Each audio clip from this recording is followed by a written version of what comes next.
guys, we're here at Michelin Cup Event 5 at the Vereniging Karting Circuit. It's been a really great turnout, good to see all the Audis, the BMWs, Warus, doesn't matter, everyone's here. It's been a really great day so far.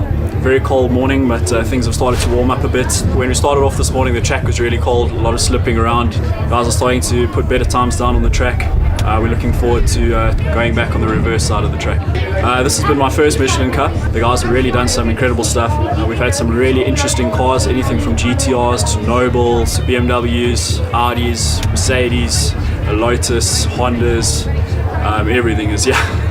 I really enjoyed myself today. I think everybody's had a great time.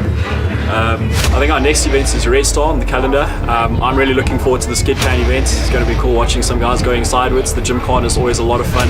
Cool guys, thanks so much, and we look forward to seeing you at the next event.